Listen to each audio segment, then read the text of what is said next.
آپ अलैहिस्सलाम ने अपनी किसी बीवी को तलाक दी थी? क्यों मेरे भाइयों जी? नहीं दी थी। तलाक देना जायज है जी, लेकिन नापसंद है। बस ये अल्फाज सुनना चाह रहा था आपके मुंह से। नबी अलैहिस्सलाम ने जनाबे उमर फारूक रज़ी अल्लाह अन्हु की बेटी हफ्सा को, जो हमारी मां लगती हैं, तलाक दी थी। इब्ने माजा की रिवायत है, इमाम हाकिम ने रिवायत की है। लेकिन फिर आपने तलाक वापस ले ली थी, बल्कि जिब्रील अलैहिस्सलाम ऊपर से आए थे और कहा था कि आप ये तलाक वापस ले लें। इन्नहा सव्वामतुन कव्वामतुन, कि जनाबे हफ्सा बहुत ज्यादा रोजे रखने वाली खातून है, रात को तहज्जुद पढ़ने वाली खातून है। तो आपने वो तलाक वापस ले ली थी, रुजू कर लिया था।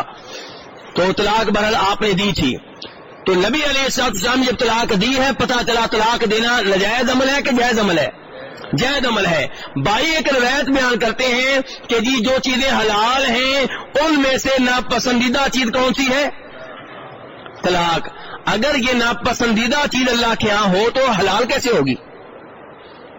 जो चीज अल्लाह को नापसंद हो वो हलाल कैसे हो सकती है? तो ये रिवायत मेरे भाई साबित नहीं है।